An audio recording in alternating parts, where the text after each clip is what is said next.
Hello students, how are you all and all of you बच्चों, आप सभी का स्वागत है आज के इस mathematics Ganit Manjari class 9th new NCERT book के chapter number 6 perimeters and area. इस चैप्टर का नाम है measuring space perimeter and area.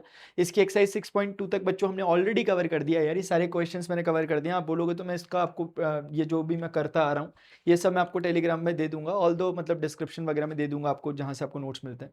Although मैं ऐसा बिलीव करता हूँ कि मैथ्स में इसकी कोई खास ज़रूरत नहीं है, लेकिन फिर भी आप क्या पता हो सकती है आप लोगों को। ठीक है, मैं कुछ नहीं कहना चाहता इस पे। तो बच्चों 6.2 हमने ऑलरेडी कवर कर दिया, आज 6.3 हम कवर कर रहे हैं और अच्छी एक्सरसाइज हैं। ये जो आप पढ़ रहे हो ना चैप्टर 6 में, मतलब ये बच्चे 10th में आमतौर पे पढ़ते हैं और अभी भी पढ़ रहे होंगे क्योंकि उनका सिलेबस चेंज नहीं हुआ। तो आप वो चीज़ अभी पढ़ ले रहे हो जो वो आगे पढ़ते थे। तो कुछ अच्छी चीज़ें हैं, मैं आपको हर एक क्वेश्चन को अच्छे से समझा के पढ़ाने की कोशिश कर रहा हूँ। थोड़ा उसको समझो भी। कुछ क्वेश्चंस ऐसे हैं, मैं तो ऐसे एस्टेरिस्क मार के आता नहीं, मैं अपने हिसाब से मारता हूँ। बट बुक में आपकी एस्टेरिस्क यानी स्टार का सिंबल बना हुआ है, फिर लिखा हुआ है कि एग्जाम के लिए क्वेश्चन नहीं है।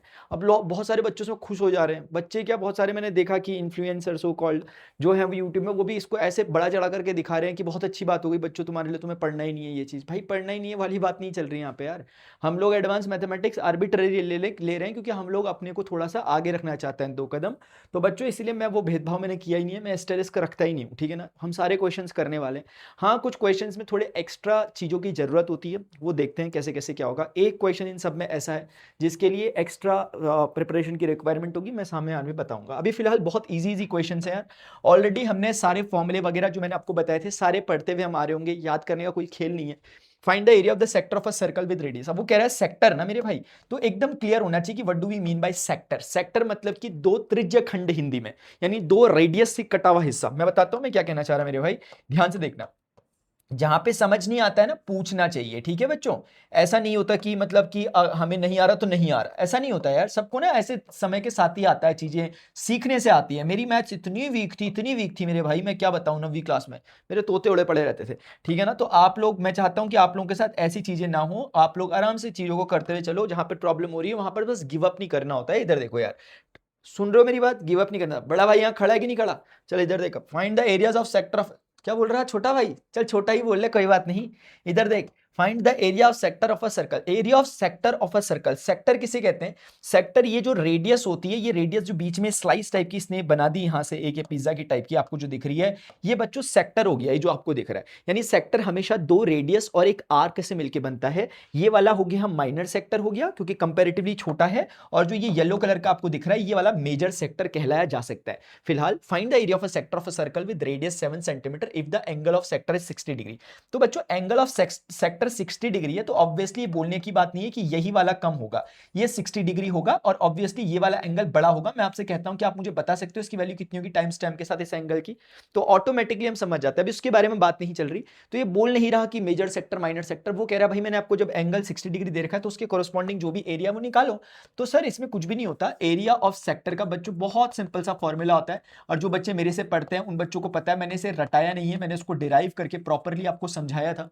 थीटा बटे 360, थीटा यानी कितना एंगल लिया जा रहा है, 60 डिग्री का एंगल है, 360 डिग्री। मैंने इसको प्रॉपरली बताया था कि कैसे आता है। रेडियस बच्चों सर्कल का दे रखा है 7 सेंटीमीटर, यानी 7 सेंटीमीटर रेडियस का ये कौन था यार? सर्कल था।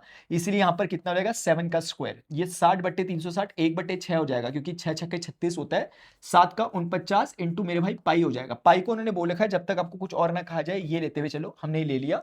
अभी देखो 7 ने इसको 7 बार मार दिया, 2 ने इसको 3 बार, 2 ने इसको 11 बार मार दिया, 11 सत्ते 77 हो गया, और 77/3 सेंटीमीटर स्क्वायर, क्योंकि एरिया निकल रहा है।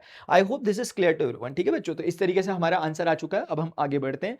कहीं पर मैं ऐसे ही पहले ही बोल दे रहा हूं, कहीं पर बाई चांस 2 3 में 5 लिख दूं, ऐसा कर दो, बाई चांस कभी ऐसा हो सकता है। उस चीज को आप ह्यूमन एरर समझ करके करेक्ट कर देंगे, मुझे बता भी देना, करेक्ट कर देना, ताकि मैं एडमिट करूं उस बात को कमेंट सेक्शन में। अगर कहीं पे ऐसा हुआ, मैं मानता हूं कि ऐसा हो सकता है मेरे से, वरना तुम लोग कहते हो मास्टर यू आर गॉड, तो मुझे दिखाना पड़ता है। थोड़ी बहुत गलती ना इंटेंशनली करनी पड़ती है। चल इधर देख, तो यहां देख, the length of a minute hand of a clock is 7 centimetre, find the area swept by the minute hand in 10 minutes. बच्चों देखो एक सिंपल सा क्वेश्चन है यार ये, आपको क्या समझना होगा इसमें ना, एक कॉन्सेप्ट लग रहा है बेसिकली। वो कॉन्सेप्ट क्या है? घड़ी देखने वाला कॉन्सेप्ट। अब मुझे पूरा मेरे बच्चों को मैं आज एक बार बता रहा हूं और आज के बाद कभी नहीं बताऊंगा, क्योंकि बहुत इंपॉर्टेंट चीज है। ठीक है ना, इसलिए ध्यान से सुनो, स्टार्टिंग से स्क्रैच से बता रहा हूं, याद नहीं करवाऊंगा। आप सोचो कि आपका यहाँ पर बच्चों कितना बज रहा है, 3 बज रहा है। तो 3 जब बजता होता है तो 3 कैसे बजता है, ऐसे बजता है। ये आपकी छोटी वाली जो सुई है ये घंटे की सुई होती है, ये आपकी आर आर क्या बोलते हैं इसे, आर हैंड बोलते हैं इसे, आर हैंड है, और ये आपकी मिनट हैंड है। आप समझ रहे होंगे 3 बजते समय ऐसा 3 बजता है। ये कितना टाइम हो रहा है, ये 3 बज रहा है। ये कितना बज रहा है, 3 बज रहा है। फॉर एग्जाम्पल ये 3 बज रहा है। अब बच्चों एक बात को समझना, मैं आपसे क्वेश्चन पूछता हूं कि जो ये मिनट की सुई यहां पर है, ये एक रिवॉल्यूशन यानी कि 360 डिग्री कंप्लीट करने में कितना समय लेती है। सिर्फ देख करके बोलना है, दिमाग लगा के बोलना है, अपना घड़ी देखना शायद हम सबको आता है। 3 बज रहा है मेरे भाई, तो 3 बजे, ये 12 बजे, 12 पे है अभी, ये दोबारा 12 पे कब आएगी, कितने घंटे बाद, 12 घंटे बाद नहीं, अगले ही घंटे 4 बजे। क्योंकि जैसा ही 4 बजेगा, जैसे ही 4 बजेगा, आप जानते हो एक रिवॉल्यूशन कंप्लीट करने के बाद 4 बजे फिर से ये 12 पे आ जाएगी। मैं अगर घंटे की सुई के लिए पूछता छोटी वाली, ये कब आएगी, तो बताओ ये कब आएगी, ये आएगी 12 घंटे बाद। अभी 3 AM पे है, फिर अगले 3 PM पर हम कहेंगे कि इसने अपना कंप्लीट रिवॉल्यूशन में 12 घंटे लगाया।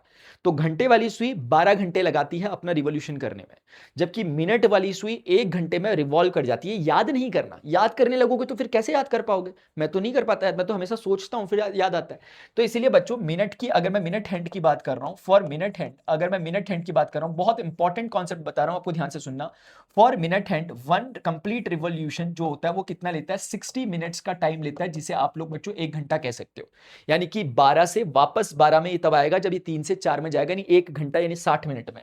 अब एक रिवॉल्यूशन मतलब कि हम कह सकते हैं 380 डिग्री का एंगल बनता है इसका 60 मिनट में, यानी 60 मिनट में 360 डिग्री का एंगल बना देती है ये घड़ी। तो अगर 60 मिनट में 360 डिग्री का एंगल बना देती है, तो मुझे बताइए 1 मिनट में कितना बनाएगी, 1 मिनट में उस 60 को इसके नीचे भेज दो, इतना डिग्री का एंगल बनाएगी। तो क्या बच्चों हम ऐसा कह सकते हैं कि 1 मिनट में ये 6 डिग्री का एंगल बनाएगी। क्या मैं कह सकता हूं यहां से कि 6 डिग्री का एंगल बन रहा है 1 मिनट में। मैं इक्वल क्यों नहीं लिख रहा, क्योंकि इक्वल लिखूंगा तो थोड़ा सा अजीब सा लगेगा। क्यों अजीब सा लगेगा, क्योंकि वो मिनट है और ये डिग्री है, दोनों अलग अलग चीजें हैं, दोनों अलग अलग चीज की यूनिट है, तो दोनों इक्वल कैसे हो सकती है। कैसे ऐसा हो सकता है कि हम बोलें कि 1 किलोग्राम बराबर 2 मीटर हो गया, नहीं हो सकता ना। वो किलोग्राम अलग चीज है, मीटर अलग चीज है। हाँ कुछ और चीजें हो सकती हैं उसको रिलेट करेंगे, जैसे यहां पर इसको लैंग्वेज में पढ़ेंगे तो ये बोलेंगे कि 1 मिनट में 6 डिग्री, 1 मिनट में कितना एंगल टर्न करती है, ये 6 डिग्री एंगल टर्न करती है, ये सेंसिबल है। 1 मिनट बराबर 6 डिग्री कहना ये बड़ा ही अजीब सा हो जाएगा। अजीब सा मतलब बिल्कुल गलत हो जाएगा, नॉनसेंस होगा। आप मेरी बात समझ रहे हैं बच्चों। तो इस प्रकार से हम एक बात है, अच्छा इसको प्रैक्टिकली थोड़ा समझने की कोशिश करते हैं। इसका मतलब ये हुआ कि अगर यहां पर अभी 3 बज रहा था बच्चों, तो ये आपकी घड़ी ऐसे थी। अभी थोड़ी देर बाद मैंने कहा आपकी घड़ी में यहां पर जस्ट कुछ नहीं हुआ, 3 बज रहा था ना, 3 ही बजेगा, 3 बज रहा था ना, 3 ही बजेगा, अभी चिंता मत करो। बस यहां से मैंने हल्का सा इसे यहां ले गया। मैं ये दिखाने की कोशिश कर रहा हूं कि यहां पर 1 है, यहां पर 2 है और यहां पर 3 होगा, आप समझ रहे हो। लेकिन 3:01 का मतलब बच्चों क्या होता है, आप सभी जानते हो। 3:01 का मतलब ये नहीं होता कि बड़ी छोटी सुई 3 में और बड़ी सुई 1 में, 1 में नहीं। अगर वो बड़ी सुई 1 में होती तो 3:05 बोलते हैं हम उसे, क्या बोलते हैं यार हम उसे, 3:05। कुछ ज्यादा तो नहीं बोल रहा मैं, ऐसे ही बोलते हो आप लोग भी। तो इसका मतलब वो कहीं पीछे होगी, यानी इसके अगर आप ऐसे कुछ बाइफर्केशंस करोगे, अगर आप इसके, जैसे कि मैं एक, ओहो कुछ उड़ा तो नहीं, देखिए मेरी बात को समझना बच्चों, ठीक है। अगर आप ऐसे 1 2 3 4 5 ऐसे करोगे तो उसमें मैं 1 पे ले जाना चाह रहा हूं, अब मैं उसे मिटा रहा हूं ना तो वो गायब हो जा रहा है, इसलिए आप समझ जाना। तो 3:01, तो ये जो एंगल है ये एंगल 6 डिग्री है, ये समझ में आ रहा है। 3 बज रहे थे, 12 से वो 1 में नहीं गई, 1 में जाती तब तो 5 मिनट हो जाते, यहां तो 5 मिनट हो जाएंगे। इसके बीच में 1 2 3 4 5। तो बच्चों ये वाला जो एंगल है, ये वाला जो एंगल है, ये एंगल कितना है मेरे भाई, 6 डिग्री का एंगल है। तो आप सोचो, हम बोलते हैं 1 डिग्री, 1 डिग्री कितना छोटा होता होगा, जब 6 डिग्री ही इतना छोटा है तो इसका और 1/6 पार्ट कितना, 1 डिग्री कितना छोटा होता होगा, समझ रहे हो आप। तो 1 डिग्री का यहां से फील भी आ रहा है कि 1 डिग्री दिखता कैसा है असलियत में, बहुत छोटा दिखता है 1 डिग्री। तो आप लोग समझ पा रहे होंगे यार कि ये हो गया 6 डिग्री। तो ये 1 मिनट में 6 डिग्री का एंगल लगता है। अब आप खुद सोचो, अगर ये 1 मिनट में 6 डिग्री लगा रहा है तो यहां से यहां 5 मिनट में कितना लगाएगा। अगर 1 मिनट में बच्चों 6 डिग्री का एंगल बनता है, तो आप मुझे बताइए कि 5 मिनट में कितने डिग्री का एंगल बनेगा। 5 छक्के 30, 5 छक्के कितना हो गया यार, 5 छक्के 30 डिग्री का एंगल बनेगा। तो अब से ये भी क्लियर हो गया 30 डिग्री कैसा दिखता होगा। आपके पास वो होता है ना डी वगैरह, प्रोटेक्टर वगैरह, उसे ले जाकर के अपनी घड़ी में लगा के देखो, आप देखोगे कि 12 से 1 के बीच में आप नापोगे तो एंगल आपको 30 डिग्री का दिख रहा होगा। कितने का दिख रहा होगा, 30 डिग्री का। तो वैसे तो डायरेक्टली कुछ को ये याद भी रहता है 1 मिनट वाला, वरना लोगों को ये तो याद रहता ही रहता है, क्योंकि आप इसे ऐसे भी समझ सकते हो कि अगर आप ऐसे 1 2 3 4 5 6 7 8 9 10 11 ऐसे बांटोगे, तो ऐसे आप मुझे बताइए कितने टुकड़े कर पा रहे हो आप घड़ी के। आपको पता है, आप गिनना एक बार कितने टुकड़े हो रहे हैं, मैं आपको बताता हूं। आप इसके 12 टुकड़े कर पा रहे हो, आप 12 हिस्सों में डिवाइड कर पा रहे हो, और एक हिस्सा कितना 30 डिग्री कैरी कर रहा है, तो 12 हिस्से कितने कैरी करेंगे, 12 इंटू 30 डिग्री यानी 360 डिग्री, जो कि होना ही चाहिए था कंप्लीट रिवॉल्यूशन। आई होप आपको मेरी बातें थोड़ी बहुत समझ में आ रही होंगी बच्चों। मैं कहना क्या चाह रहा हूं, सब बातों को ना समराइज करो अपने अपने, जैसे मैंने बोला ठीक है, लेकिन आप लो अपने हिसाब से कि भाई इसका मतलब ये ठीक है, इसका मतलब ये था, इसका मतलब ये था, ये समझ में नहीं आया नीचे कमेंट सेक्शन में पूछ लेता हूं। ऐसे एकदम सीधे याद मत करते रहो कि हाँ चलो छोड़ो, मोटी मोटी बात याद रखते हैं, 1 मिनट में 6 डिग्री होता है, ऐसे नहीं। ऐसे करोगे गलत हो जाएगा। ऐसा होता तो मैं डायरेक्टली मैं ही खुद बोल देता ये चीज, मैं इतना नहीं बोल रहा होता, खुद मेरे इतनी दर्द हो रही है यहाँ पे। ठीक है, अब इधर देखो, तो बच्चों आपको दिख रहा होगा 1 मिनट बराबर कितना हो गया यार, 6 डिग्री हो गया। ठीक है, तो ऑटोमेटिकली 5 मिनट बराबर। अच्छा देखो, एक बहुत इंटरेस्टिंग सी बात समझो। अब ये सिर्फ मिनट और घंटे की बात नहीं है, ये याद रखने वाली बात नहीं है। मैं क्या कह रहा हूं, मैं ये कह रहा हूं कि अगर मैं आपको कहता हूं कि घंटे की अभी 3 बज रहा था दिन का, है ना, सुबह का 3 AM, शाम का 3 PM हो गया, मुझे बताओ घंटे वाली सुई ने कितना डिग्री का एंगल चेंज किया। आप समझे मैंने क्या बोला, घंटे वाली सुई ने। अब सोचो इसका मतलब क्या हुआ, इसका मतलब ये हुआ कि 3 बज रहा था, यहां पर था, ऐसे 3 बज रहा होगा, ये फॉर एग्जाम्पल 3 AM था, और बच्चों ये AM था, और ऐसे ही मान लेते हैं अब 3 PM हुआ, तो घड़ी वापस कहां आएगी, वहीं पे आ गई, तो ये 3 PM हो गया। तो इस बार अगर आपसे कोई पूछे कि अच्छा चलो ठीक है, मैं इसे 3 PM नहीं करता हूं, मैं इसे थोड़ा और क्लियर करता हूं, मैं इसे 3 से 4 AM करता हूं। 3 बज रहा था, अब 4 बज गया, तो मिनट वाली सुई तो घूम के 12 से 12 पे आ गई, 360 डिग्री घूम गई। आपसे कोई पूछेगा घंटे वाली सुई कितना घूमी, तो 3 से 4 जाने में घंटे वाली सुई सिर्फ कितना घूमी है, आप खुद सोचो, वो यहां से 3 से 4 पे आ गई है, और किसी भी डिजिट के बीच का एंगल 30 डिग्री है, इररिस्पेक्टिव ऑफ कि वहां मिनट वाली सुई घूमे, घंटे वाली सुई घूमे, कोई भी घूमे। तो आपको दिख रहा होगा 3 से 4 बजने में घंटे वाली सुई 30 डिग्री का चेंज करती है अपने आप में, जबकि मिनट वाली सुई अपने आप में 360 डिग्री का चेंज करती है। तो पूरी बात में एक ही बात काम की है, पूरी बातों में, कि भाई हर एक डिजिट के बीच में जो एंगल आता है वो 30 डिग्री का है।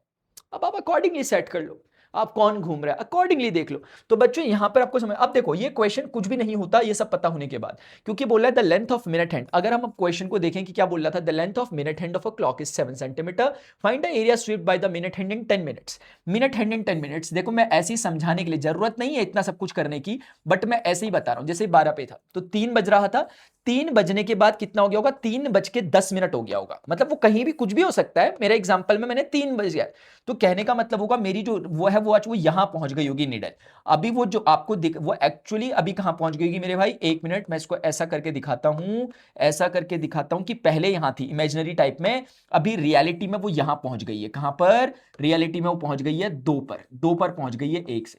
तो आप समझ रहे होंगे उसने जो आपकी यहां थी पहले, यहां लग रही थी आपको, लेकिन 10 मिनट बाद, आफ्टर क्या है ये, आफ्टर 10 मिनट्स, आफ्टर 10 मिनट्स, क्या मैं गलत कह रहा हूं, आफ्टर 10 मिनट्स, क्योंकि यहां पे अगर 3 बज रहा था, 3 बज रहा था, तो यहां पे अब कितना हो गया यार, 3 बज के 10 मिनट हो गया। क्या मैं गलत कह रहा हूं, AM PM जो भी होगा AM ही मान लो, चलो ठीक है, ब्रह्म मुहूर्त का समय ही मान लेते हैं। तो बच्चों इस समय हमें समझ में आ गया ये 3 बजे का समय है, 3 बज के उसका समय। अब आप मुझे खुद बताइए आराम से बच्चों, देखो मैं पहले ही कह रहा हूं, मेरी टीचिंग किसी को कॉम्प्लिकेटेड लग जाएगी अगर वो इस बात पर बिलीव करता है कि मुझे टू द पॉइंट बताओ, मुझे समझ के नहीं करना। और जो बच्चों को ये रहता है कि हमें एक चीज का, उसको लगेगा कि मास्टर इसमें करना क्या है, तो बहुत ऑब्वियस लग रहा सब कुछ, हर चीज का रीजन है, तो इसलिए वैसा वाला बनने की कोशिश करना कि क्योंकि उसमें क्या होता है, उसमें थोड़ी सी मेहनत जरूर शुरुआत में लगती है, बट आपके दिमाग में बोझ नहीं रहता। आप सारे सब्जेक्ट बड़ी मजाक मस्ती में पढ़ सकते हो अगर आप थोड़ा क्लैरिटी के साथ समझने की कोशिश करते हो, रादर देन उसको याद करने के। तो बच्चों यार ये वाला एंगल हम लोग अब समझ गए भाई, हमें पता है 5 मिनट में जो एंगल बनता है वो 30 डिग्री का है, हमें सीधे पता है। 10 मिनट में कितना होगा, 60 डिग्री का, हम एकदम समझ गए, 60 डिग्री का एंगल स्वीप आउट हुआ है। तो वो ये पूछिए आपसे ये रहा है कि ये वाला जो एंगल है, ये वाला एंगल कितना होगा। वो असल में आपसे कुछ और पूछना ही नहीं चाह रहे, वो आपसे पूछना ही ये चाह रहे हैं कि भाई ये एंगल स्वीप आउट जो हुआ है ये बताइए कितना है, ये वाला एंगल कितना हुआ, ये वाला एंगल पूछ रहे हो आपसे। इस केस में कोई जरूरत नहीं है मिनट मिनट की सुई की, इतना कुछ करने की जरूरत भी नहीं थी, इतना कार्यक्रम जो मैंने किया, बट आपको समझाने के लिए जरूरी था, आप समझ में आ गया होगा। आप ऐसे भी समझ सकते थे कि 1 मिनट के लिए अगर 6 डिग्री का लगता है तो 10 मिनट के लिए कितना लगेगा, 10 इंटू 6 यानी 60 डिग्री, अभी भी 60 डिग्री। तो बच्चों अब तो कुछ भी नहीं है ना निकालना, अब तो आप आराम से निकाल सकते हो। आप बोलोगे इसका जो एरिया स्वीप आउट होगा वो निकलेगा theta upon 360 into pi r square. Sector का एरिया यही होता है, आर स्क्वायर, आर मतलब कितना है इस बार 7 की है तो 7 स्क्वायर। तो आप ये कितना हो जाएगा, 6 बार इसको काटेगा, ये 22/7, 7 को काटेगा, 22×7 154, 154/6। आपसे मेरी दरख्वास्त है, मैंने बहुत रफ कैलकुलेशन किया, 6 दूनी 12, 3 बचेगा। मैंने बहुत रफ कैलकुलेशन किया, मैं बहुत श्योर भी नहीं हूं कि मैंने सही किया होगा नहीं किया होगा, आप चेक कर लोगे इसे, ठीक है ना। मेरा आप इसे अभी कम से कम इसे 2×7=14, 2×7=14, 77/3 तो हम एटलीस्ट लिख सकते हैं, तो है ना ये। अब मैं एक बार क्रॉस चेक कर लेता हूं, 60/360 इंटू क्या निकालना था हमें, the length of by the minute and find the area swept out. हाँ, तो एरिया स्वेप्ट निकाला हमने कितना, θ/360 इंटू पाई आर स्क्वायर, क्योंकि ये कितना था 7 था और ये भी कितना था 7 था। 7 का स्क्वायर 49 हुआ, 22/7 ने उस 7 को 1 को काट दिया, तो 22 इंटू 1 7 बचा सिर्फ, जो कि 154 हो गया। नीचे पे यहाँ पे 6 बचा, तो मेरा आंसर यही आ रहा है। इसको आप 2 से ऊपर नीचे काटोगे 77/3 77/3 टाइप का आएगा। आप मुझे बताओगे कि सही है कि नहीं है, जो भी है। आप मेरी बात समझ गए बच्चों। तो इसमें मेरा जो मेन पर्पस था, आप समझ रहे हो मैं यहाँ पे कितना रफ हो गया, क्योंकि मुझे पता है ये काम की चीज है, काम की चीज है ये वाली, इसमें मैं कितना सिंसियर और कॉन्शियस था। तो बस वही चीज है, वही आपको समझना है। मेन इंपॉर्टेंट क्रक्स ये है, ये बार बार नहीं सिखाया जाता। अगली बारी में आपसे सीधे कहा जाएगा कि 1 मिनट में 6 डिग्री बनता है, 5 मिनट में 30 डिग्री बनता है, सीधे बोला जाएगा। आप ये नहीं बोलने चाहिए कैसे हुआ कैसे हुआ, अभी क्लियर था, ठीक है। अब देखो, अ chord of circle of radius 10 centimetre subtends 90 degree. क्या हम 4 क्वेश्चन तक इतने क्वेश्चन कर लिए क्या हमने? अच्छा, तभी मैं कहूँ यार ये ऐसा कैसे हो गया, मुझे इतना फील नहीं, ये क्वेश्चन छूट गया बच्चों, मुझे पता नहीं कैसे अंदर से फील आया कि कुछ छूटा। Find the area of the quadrant of a circle whose circumference. बच्चों देखो कुछ नहीं है यार, एक सिंपल सा क्वेश्चन है। क्वाड्रेंट क्या होता है? क्वाड्रेंट मतलब चतुर्थ अंश। चतुर्थ अंश का मतलब चतुर्थ अंश यानी कि चौथा अंश, यानी 1/4। यानी कि एक सर्कल का 1/4 क्या होगा बच्चों? जैसे ही आप एक सर्कल को ऐसे करके डिवाइड करेंगे 4 बराबर हिस्सों में, उसके डायमीटर के अबाउट, तो आप देखोगे कि बोल रहा है find the area of a quadrant of a circle whose circumference is 44 centimeter. बच्चों सर्कमफेरेंस जो दे रखा है यार, वो 44 सेंटीमीटर दे रखा है।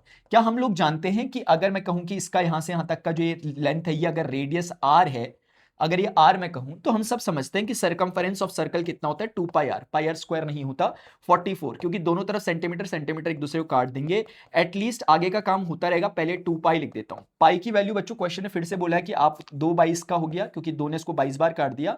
नीचे 22/7 जो बचा उसे ऊपर ले गया। Only 7 centimetre will be the answer of radius. हमारे पास रेडियस कितना आ गया सर्कल का यार, 7 सेंटीमीटर हमारे सर्कल का रेडियस आ गया।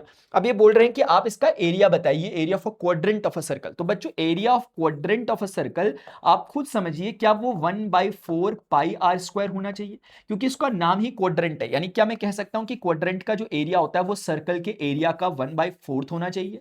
तो बच्चों अगर मैं यहां पे कहूं कि क्वाड्रेंट का एरिया जो मैं निकाल रहा था वो कितना हो गया 1/4, और सर्कल का एरिया कितना होता है पाई इंटू आर स्क्वायर, तो कितना हो गया यहाँ पे 22/7, और एक वो 4 आगे का बचा हुआ है जो यहाँ पे लिख दिया।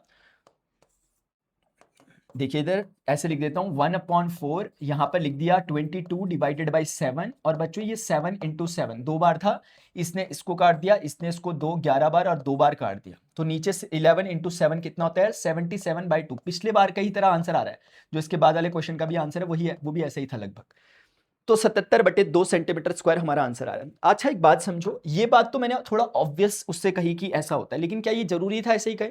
आप ये समझ सकते हो कि जो क्वाड्रेंट होता है वो 90 डिग्री का एंगल बनाता है। क्या मैं गलत कह रहा हूं? नहीं। तो अगर क्वाड्रेंट 90 डिग्री का एंगल बच्चों बनाता है, तो ये आपके पास क्या निकल गया, इस क्वाड्रेंट का अगर आपको एरिया निकालना है बेसिकली, इस सेक्टर का अगर मैं कहूं, जो कि इस बारी में क्वाड्रेंट है, तो मुझे बेसिक चीज पता है कि 90 degree divided by 360 degree into pi r square होता है, क्योंकि थीटा जितना एंगल वो बना रहा होता है, आर्क बना रही होती है सेंटर के साथ, वही लिखते हैं हम थीटा। तो 90/360 कितना होता है, 9 चौके 36, 1/4 पाई आर स्क्वायर। तो आप समझ भी पा रहे होंगे क्यों मैं यहां से कह पा रहा हूं कि क्वाड्रेंट का एरिया 1/4 टाइम्स दी सर्कल का एरिया होता है। आप शायद समझ पा रहे होंगे इस लॉजिक को। मैंने इसको डायरेक्टली थोड़ा जनरल नॉलेज बिहाफ पे यूज किया, otherwise this can be done by this only. तो क्वाड्रेंट का एरिया बहुत क्लियर है क्या आता है। ऐसे ही बच्चों अगर आपको निकालना होता कि सेमी सर्कल होता, तो वो क्या होता थीटा उस समय होता 180। तो यहाँ पे आप थीटा 180 लिखते, क्योंकि सेमी सर्कल में पूरा सर्कल लेते तो ये एंगल कितना बनता 180, 180/360 कितना होता 2, तो पाई आर स्क्वायर बाय 2 आता। और जनरल नॉलेज भी यही कहता है कि सेमी सर्कल का एरिया सर्कल के एरिया का आधा होना चाहिए। क्या आप मेरी बात समझ रहे? जहां भी डाउट होगा, दिस इज योर रिस्पॉन्सिबिलिटी कि आप मुझे नीचे कॉमेंट सेक्शन में बताएं कि सर यहां पर ये वाली बात समझ में नहीं आई। ठीक है, मैं पहले ही कह रहा हूं बच्चों, मैं यहां पर जो खड़ा हूं मैं पूरी जिम्मेदारी के साथ खड़ा हूं, अकाउंटेबिलिटी के साथ। मैं ये कह रहा हूं कि मैं जो भी पढ़ा रहा हूं आप लोगों को, इसमें कुछ भी ऐसा नहीं है कि मैं घर से याद करके आ रखा और आपको जबरदस्ती सिखा रहा हूं। अगर आप लोगों को कहीं पर भी डाउट हो रहा है, नीचे कॉमेंट सेक्शन में पूछना, ठीक है ना। हाँ, मैं इसलिए ऐसा करना चाह रहा हूं, मुझे उस बच्चे की तलाश है जिसको नहीं आता, और जिसको आ जाए देखने के बाद। मुझे उस बच्चे की ज्यादा तलाश रहती है जिसको आती ही है चीजें, जो मेरे बिना भी सीख सकता है ना, मुझे उसे सिखाने का ज्यादा मन नहीं करता। जो दुनिया से कहीं नहीं सीख सकता, मुझे उसे सिखाने का मन करता है। समझ में आ रही बात? अब इधर देखो, वहीं मेरी प्रतिभा भी तो निकल के आती है। Find the area of quadrant of circle. Clear हो गया बच्चों? सरकमफेरेंस इतना था, सरकमफेरेंस की हेल्प से हमने ऐसा किया। अब जैसे ना यहाँ पर ये क्वेश्चन हम ऑलरेडी कर चुके थे यार, अभी किया था हमने। अ chord of a circle of radius 10 centimetre subtend 90 degree at the centre. बच्चों देखो क्वेश्चन को प्यार से देखते हैं। अ chord of a circle of radius कितना? 10 सेंटीमीटर। एक कॉर्ड है बच्चों, एक कॉर्ड मतलब एक जीवा है। कॉर्ड किसे कहते हैं? सर्कल के किसी भी दो पॉइंट को ज्वाइन करने से मिलती है। अक्सर आमतौर पर हम यहीं पर दिखाते हैं ज्वाइन करता हुआ, ठीक है, आदत सी बन जाती है फिर हम लोगों की। तो ये ए एक पॉइंट हो गया, मान लेते हैं बी एक पॉइंट हो गया। बच्चों ये कौन है? कॉर्ड है। और यहाँ पे कहीं पे क्या होगा? सेंटर ऑफ द सर्कल होगा। क्या बोल रहे हैं? अ chord of circle of radius 10 centimetre. एक सर्कल जिसकी रेडियस 10 सेंटीमीटर है, उसकी कॉर्ड सबटेन करती है 90 डिग्री एट द सेंटर। यानी उसकी कॉर्ड 90 डिग्री सबटेन करती है एट द सेंटर। तो हमें ना वैसे क्लैरिटी आनी चाहिए असल में कि अगर ये 90 डिग्री यहां पर सबटेन कर रही है, वैसे कोई जबरदस्ती नहीं है कि आप ये बात समझो, लेकिन आप, मुझे पता है आप लोग समझने पे भरोसा रखते हो चीजों को, तो आप ऑब्वियसली समझने चाहिए कि ये कहीं ना कहीं इसका क्वाड्रेंट है। ये एग्जैक्टली फिगर ऐसा ही है जैसा ये दिख रहा है कि एकदम 1/4 पार्ट, ये भी एग्जैक्टली 1/4 पार्ट ही हमने जेनेरिक बना रखा है थोड़ा। अदरवाइज जो ये पूरा पार्ट है यहां से लेके यहां, ये सेक्टर असल में कुछ और नहीं, 1/4 पार्ट ऑफ द सर्कल है। आप चाहते तो उसे बना भी वैसे ही सकते थे दिखने में, ठीक है, हमें एक नॉलेज मिला।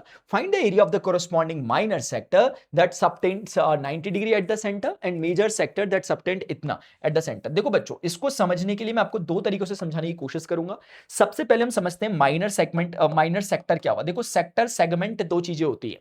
अभी सेक्टर पे ही हम फोकस करते हैं, थोड़ी देर बाद सेगमेंट भी बताऊंगा, पहले मैंने बताया भी है ऑलरेडी आपको वैसे भी, लेकिन अभी सेक्टर की ही बात चल रही है। माइनर और मेजर सेक्टर, आमतौर पे मेजर सेक्टर की बात कम हुआ करती है, लेकिन यहां हो रही है।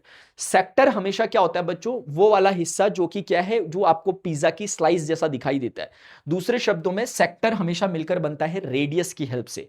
ये दो रेडियस हैं जो, और आर्क के साथ मिलाकर सेक्टर बनाती है। अब इसमें ये छोटा एंगल है इसलिए छोटा सेक्टर, और वो जो ब्लैक वाला रीजन दिख रहा है पूरा सर्कल का शेष बचा हिस्सा, वो क्या होगा? मेजर सेक्टर होगा। आप समझ रहे हैं इस बात को, मेजर और माइनर सेक्टर। फिलहाल आपसे बोला कि आप एक बात बताइए, माइनर सेक्टर का एरिया और मेजर सेक्टर का एरिया बताना है। तो बच्चों हम बोलेंगे कि माइनर सेक्टर का हम बोलेंगे एरिया ऑफ माइनर, अब दोनों के दोनों एम से स्टार्ट होते हैं, तो एरिया ऑफ माइनर सेक्टर। बच्चों एरिया ऑफ माइनर सेक्टर अगर मुझे निकालना है, देखो एरिया ऑफ सेक्टर हमेशा एक ही जैसा फॉर्मूला रखता है, चाहे वो किसी का भी हो। वो क्या रखता है कि भाई आपने थीटा कितना बना रखा है? एंगल, थीटा मतलब एंगल, ग्रीक लेटर थीटा है वो, इंटू पाई आर स्क्वायर, जो रेडियस होगा जिस सर्कल पे आप खेल खेल रहे हो। तो बच्चों अगर हम यहाँ पे देखेंगे, हम बोलेंगे यार इस बार थीटा माइनर वाले ने 90 डिग्री बना रखा है और 360 डिग्री है, और ये पाई आर, इसको हमें पहले ही पता था कि 1/4 पार्ट है इसका, 1/4 पार्ट ऑफ द सर्कल का वो क्या बोलते हैं उसे? एरिया। तो आर कितना है? 10 है, तो ये 10 का स्क्वायर बच्चों कितना देगा? 100 पाई बटे 4। क्या मैं 100 को 4 से 25 बार काट के 25 पाई लिख दूंगा? आप नाराज तो नहीं हो जाओगे? 25 पाई सेंटीमीटर स्क्वायर, क्योंकि 100 होगा ना, 4 25 बार काटेगा उसे, थोड़ा जगह बच जाएगी, इसलिए मैंने ऐसा लिखा। आई होप मेरे सारे स्टूडेंट्स को यार ये वाली बात तो समझ में आ चुकी होगी कि मास्टर इसमें कोई भी बड़ी बात नहीं है, बहुत सिंपल सी चीज है कि माइनर एरिया, माइनर सेक्टर का एरिया कैसे निकालते हैं। क्या आप मेरी बात बच्चों समझ पा रहे हैं? अभी यहां पर देखना जो मैं यहां पर बता रहा हूं, ठीक है ना। यहां पर जो सेकंड चीज बच्चों मैं आप लोगों को बताना चाहता हूं, इन्होंने हमसे सेकंड क्वेश्चन पूछा कि ना केवल इतना बताएं बल्कि ये भी बताएं कि मेजर सेक्टर का एरिया कितना होगा। वो हिंट भी दे रहे हैं कि मेजर सेक्टर वो वाला है जो 270 डिग्री बनाता है। आप खुद सोच सकते हैं, अगर ये 90 डिग्री बना रहा है तो ये शेष बचा कितना होगा? 360 पूरा होता है, उसमें से 90 घटा दो तो 270 ही होता है। तो असल में वो इस बार पूछना चाह रहे हैं, ये जो आपका ब्लैक कलर का रीजन दिख रहा है उसकी बात कर रहे हैं। यहां पर जो बात कर रहे थे वो बात कर रहे हैं जो रेड कलर का रीजन दिख रहा है उसकी। लेकिन बच्चों जब आपसे क्वेश्चन इस बार पूछा गया कि area of major segment, sorry not segment, major sector, इस बार आपको जब एरिया ऑफ मेजर सेक्टर बोला गया तो आप फिर से एग्जैक्ट फॉर्मूला अप्लाई करोगे कि थीटा अपॉन 360 वाला। आप अगेन बोलोगे theta upon 360 into pi r square, you will say again the same thing, ठीक है ना, कोई घबराने की बात नहीं। अब इस थीटा का इस थीटा से बिल्कुल कोई रिश्ता नहीं है। मैं चाहूं तो थीटा 1 थीटा 2 भी कह सकता हूं, लेकिन मैं नहीं कहूंगा। मैं जानता हूं कि आप समझदारी से काम कर रहे हैं यहाँ पे, आपको इतना ऐसे नहीं लिखूंगा मैं छोटे बच्चों की तरह। आपके लिए लिखना है तो बता देना, ठीक है ना, बोल देना मास्टर हम छोटे छोटे से बच्चे, नन्हे मुन्ने से, नन्ना मुन्ना राही हूं, देश का सिपाही हूं, बोलो मेरे संग जय हिंद जय हिंद। इधर देखो, तो बच्चों यहां पर मेजर सेक्टर जो आपको दिख रहा है, बेसिकली वो ब्लैक कलर का जो एरिया दिख रहा है सर्कल का, वो वाला है।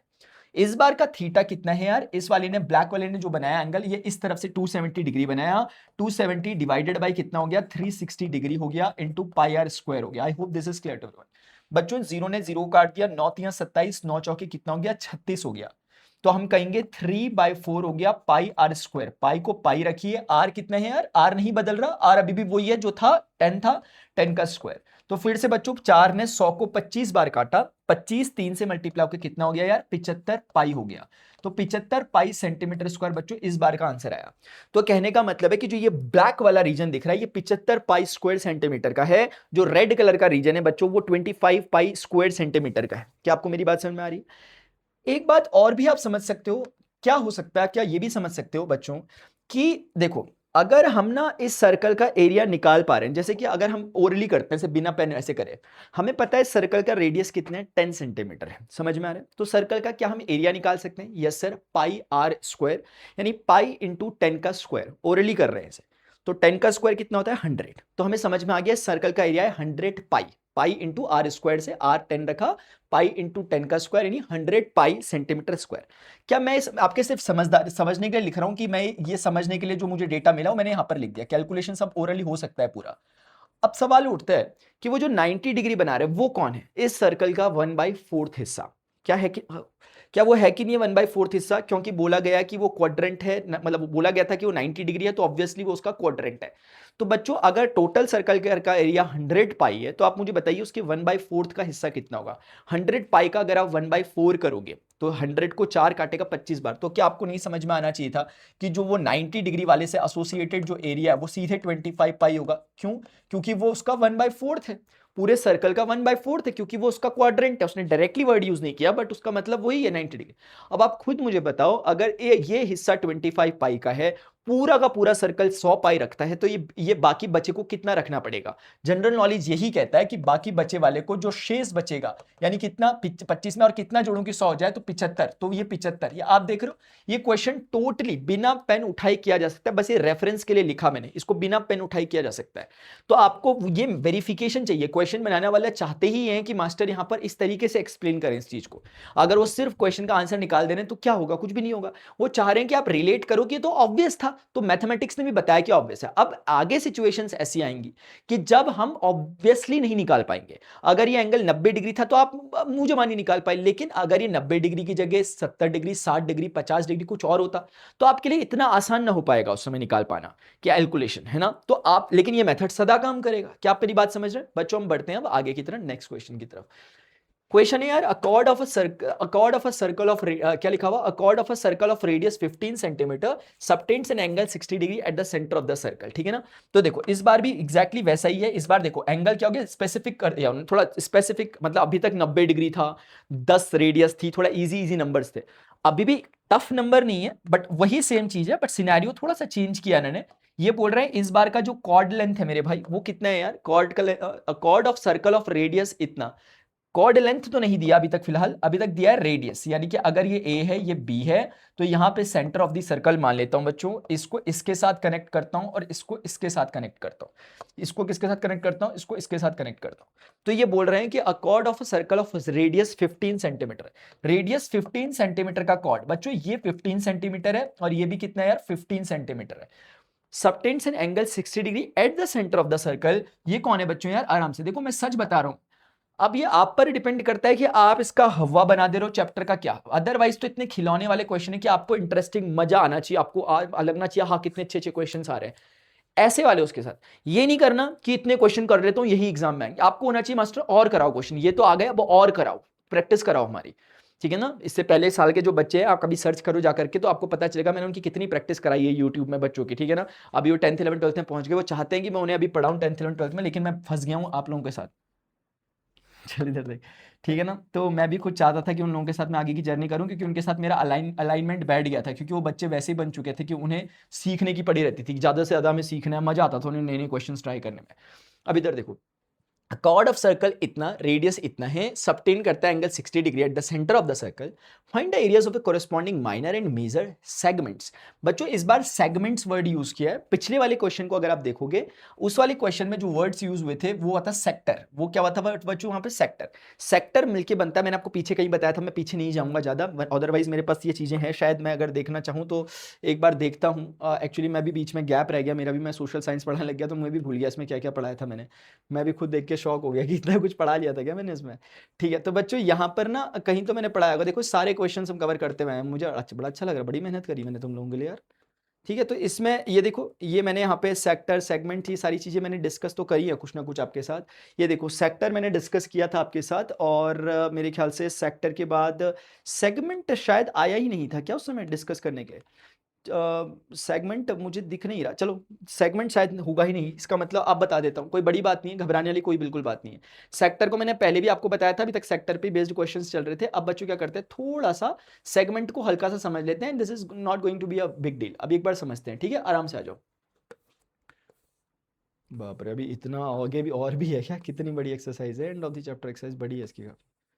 चलिए देखिए एक बार, ओफ आई एम सॉरी, देखिए बच्चों, अभी यहाँ पर ना क्या सेगमेंट की बातें हो रही है, तो एक बार थोड़ा सा सेगमेंट को सभी बच्चे एक बार कोशिश करेंगे समझ ले। बच्चों सेगमेंट क्या होता है, इसे कहते हैं जीवाखंड हिंदी में। वैसे मुझे पता नहीं कैसा फील आ रहा है, मैंने आपको पढ़ाया था बट दिख नहीं रहा मुझे वहां पे, देखते हैं एक बार, मुझे बता देना क्या पढ़ाया था मैंने। ए और बी बच्चों, ये एक तरह से कौन है, ये आपके सेगमेंट्स है। कौन है यार, ये एक तरह से हमारे सेगमेंट्स है, ठीक है। ये हमारे बच्चों कौन है यार, सेगमेंट्स है जो आपको दिखाई दे रहे हैं। सेगमेंट कौन सा है इसमें, जब भी हमारी कॉर्ड, ये ए बी कौन है बच्चों, कॉर्ड है, उस समय दो रेडियस और एक आर्क मिलके क्या बनाती है, सेक्टर, लेकिन ये कॉर्ड होती है। जब भी कोई कॉर्ड आती है, ये बात मैंने आपको थ्योरम्स पढ़ाते समय पढ़ाई थी, अब याद आ रहा है मुझे, जो थ्योरम का अलग सेशन लिया था, ठीक है ना, उसका सेशन, अच्छा मैंने इसी में होना चाहिए, इसी में होगा, आगे होगा, मैंने दिखाया नहीं अभी आपको। तो कहने का मतलब है जो कॉर्ड रहती है वो सर्कल को दो पार्ट्स में बांटती है, देखो एक अबव पार्ट है एक बिलो पार्ट है। अगर आप थोड़ा सा बच्चों देखने की कोशिश करेंगे, आपको दिखाई देगा कि एक रेड कलर का पार्ट है, इसको रेड नहीं बनाते, इसको थोड़ा सा कुछ ऐसा बना देते हैं। एक ब्लू कलर का पार्ट है बच्चों, और एक येलो कलर का पार्ट है। इसमें ये जो येलो कलर का पार्ट है, इसका एक नाम होगा बच्चों, अभी के लिए हम इसको एक नाम देंगे, और वो नाम क्या होगा, हम बोलेंगे ये है मेजर सेगमेंट। हम बोलेंगे ये कौन है, मेजर सेगमेंट, मेजर सेगमेंट। और बच्चों इस वाले को हम एक नाम देंगे, हम बोलेंगे माइनर सेगमेंट। तो आपको कभी भी कोई बोले सेगमेंट क्या होता है, आप बोलना कि कभी भी कोई कॉर्ड जब सर्कल में ड्रॉ की जाती है तो वो सर्कल को पक्का दो भागों में बांटती है।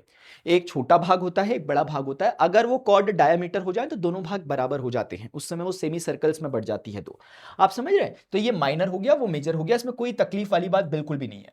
अब रही बात इसका एरिया कैसे निकालते हैं, उसको निकालने की डिफरेंट डिफरेंट टेक्निक्स है। जैसे फॉर एग्जाम्पल, अगर मैं ऐसे ही कहूं कि यहां पर मेरे पास ये कुछ था, जरा समझना, इसके कुछ केसेस बनते हैं जो अभी देखते हैं आगे क्वेश्चंस किस किस लेवल के आपके आते हैं, मैंने देखे नहीं है, तो वहां पे अगर जरूरत पड़ेगी तो सारे निकलने की तो हो जाएगा। अदर मैं ये कहना चाह रहा हूं, इसमें कुछ डिफरेंट केसेस होते हैं, कभी ये एंगल 60 डिग्री होता है, कभी ये एंगल 90 डिग्री होता है, कभी ये एंगल 120 डिग्री होता है। ये तीन स्पेशल केस होते हैं इसके।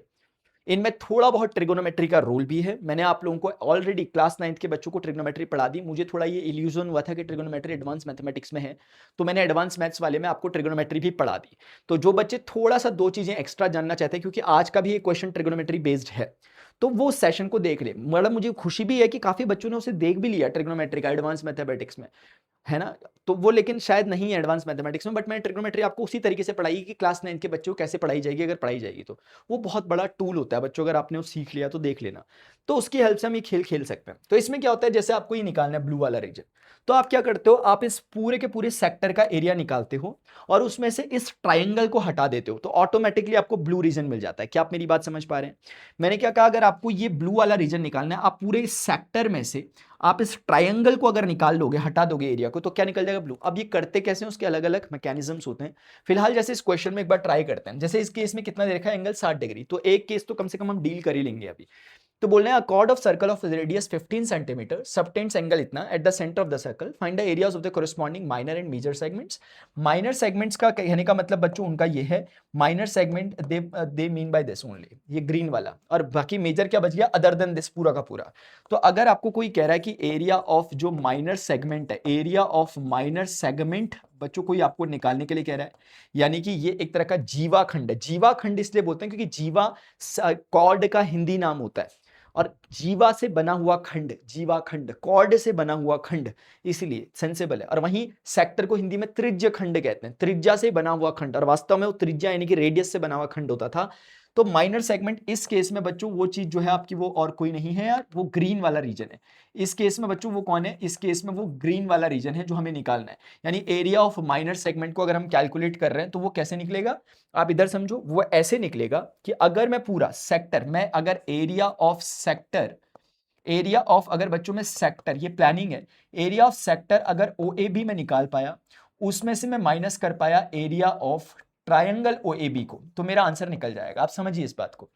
असल में ट्रायंगल OAB का एरिया और ग्रीन एरिया को अगर मैं जोड़ूंगा तो ही तो सेक्टर निकलता है, क्योंकि सेक्टर अगर आप माइनस को इधर ले आओ तो क्या हो जाएगा, ग्रीन वाला इलाका प्लस ट्रायंगल का इलाका बराबर सेक्टर। क्या सही बात है, ग्रीन वाला ट्रायंगल मिलाकर क्या सेक्टर बन रहा है, वही बात है। अब हमारे लिए सिर्फ एक जो चुनौती है वो ये है कि हम सेक्टर का एरिया निकाल पाते हैं क्या, बिल्कुल, क्योंकि हमें पता है 60 डिवाइडेड बाई 360 सेक्टर कैसे निकालते हैं, इनटू पाई आर स्क्वायर। बच्चों आर कितने हैं, 15 का स्क्वायर, माइनस क्या हम ट्राइंगल का एरिया निकाल सकते हैं।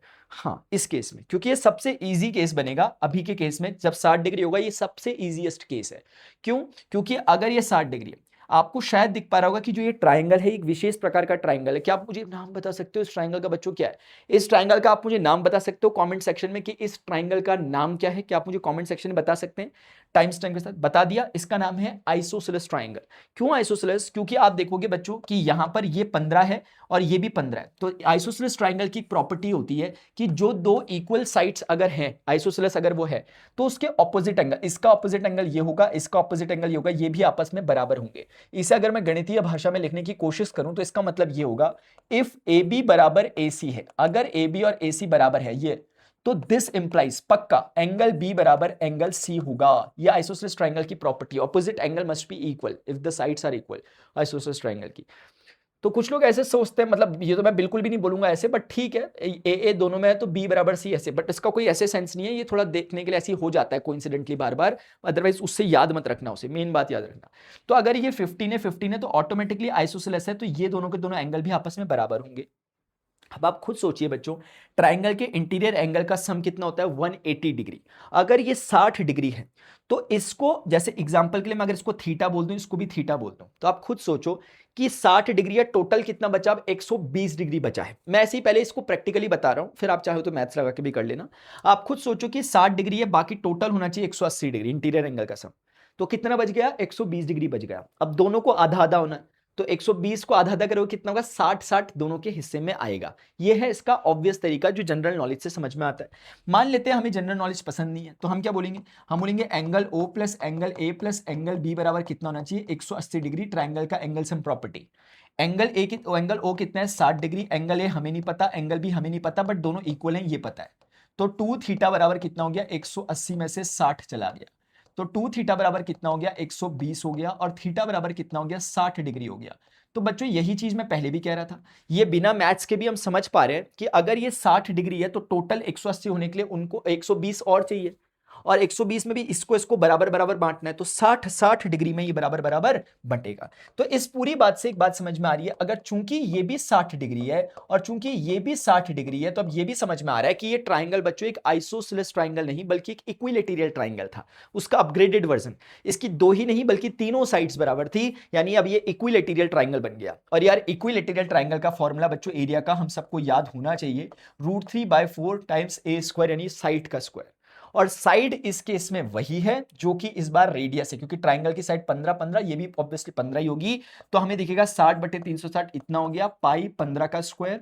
और यहां पर ये कितना हो गया, √3/4 बच्चों, ये भी कितना हो गया, 15 का स्क्वायर, क्योंकि इस बार साइड भी कितनी है जितनी रेडियस है। इन दोनों में एटलीस्ट 15 का स्क्वायर आपका कॉमन आ रहा है, और नीचे से कम 2 तो कॉमन आ सकता है। उससे करने से क्या होगा, पाई तो पाई बच जाएगा, 2 3 6, तो देखो 2 3 6 और पाई इंटू 15 का स्क्वायर, माइनस 2 कितने बार करूं कि 4 हो जाए, 2 बार करूं, 15 का स्क्वायर बाहर आ चुका है, √3। तो बच्चों इस प्रकार से आपका ये आंसर हो गया सेंटीमीटर स्क्वायर, ये आपका रिजल्ट आ गया, ठीक है ना। तो इस तरीके से आपने इस आंसर को निकाल दिया जो आपसे पूछा था। आपसे क्या पूछा था, area of the corresponding minor and major segment.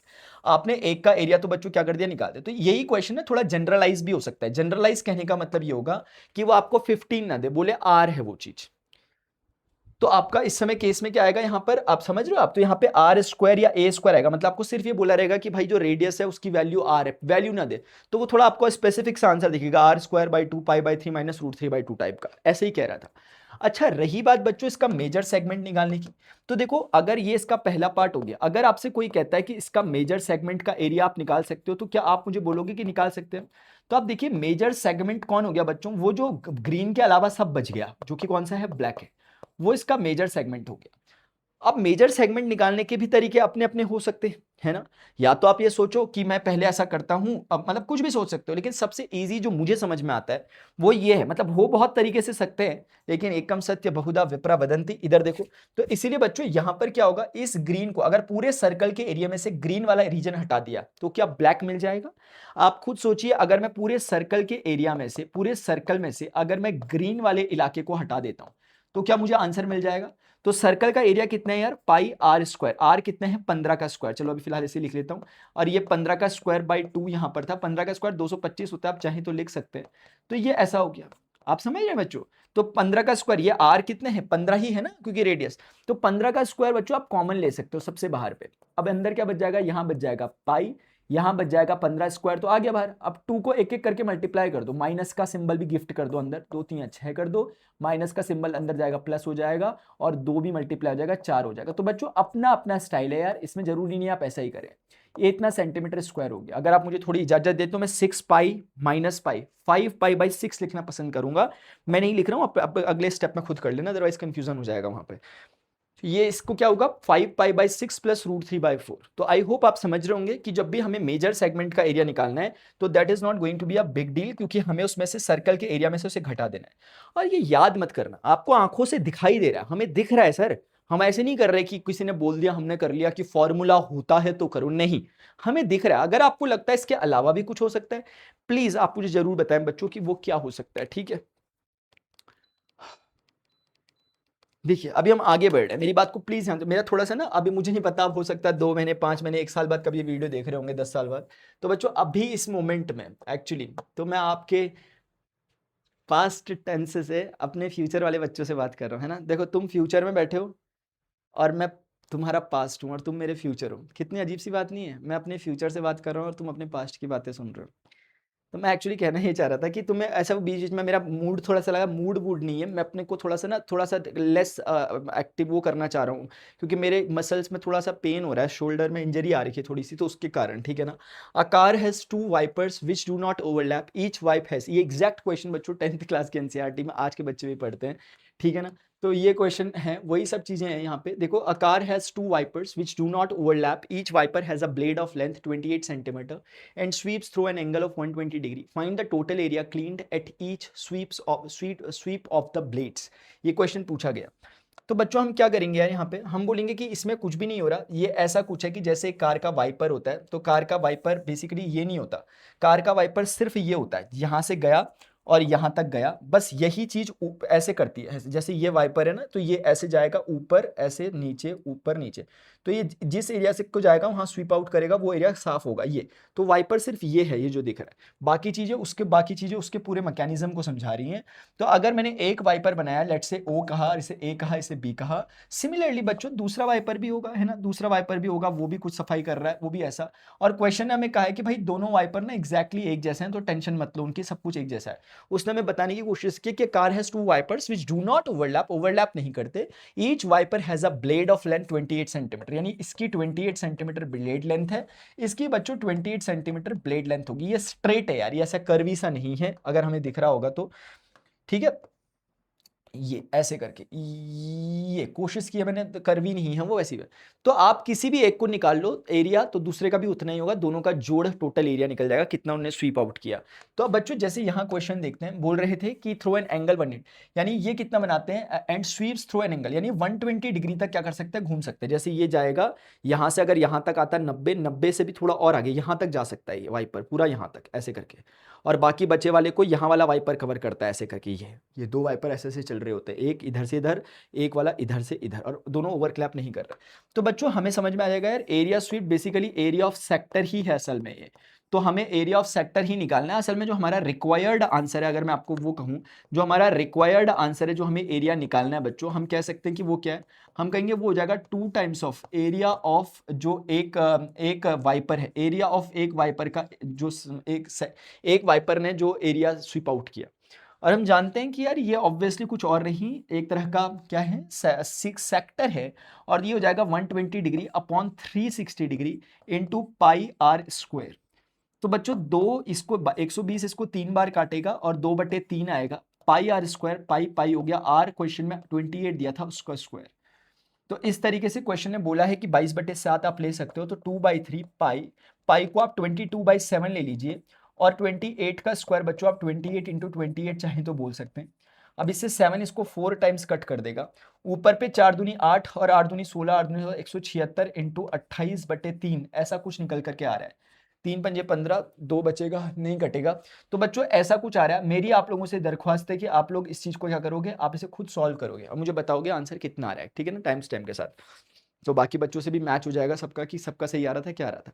लेकिन मैंने आपको मेन फंडा बता दिया। अब हम बढ़ते हैं नेक्स्ट क्वेश्चन की तरफ। देखो बच्चों, a chord of circle of radius are subtend, a chord of radius are subtend, इधर देखना, a chord of circle of radius are subtend, एक कॉर्ड है बच्चों जिसका रेडियस कितना है यार, एक कॉर्ड है, a chord of a circle of radius r, यानी कि रेडियस आर है, यानी अगर हम कॉर्ड को कहेंगे, कॉर्ड ये है ए बी वाली, इसको अगर हम इसके साथ कनेक्ट करें और इसको अगर हम इसके साथ कनेक्ट करें बच्चों, तो इसका रेडियस आर है। मैं नहीं कह रहा, क्वेश्चन कह रहा कि a chord of a circle of radius are subtend an angle 60 degree, है ना, 60 डिग्री।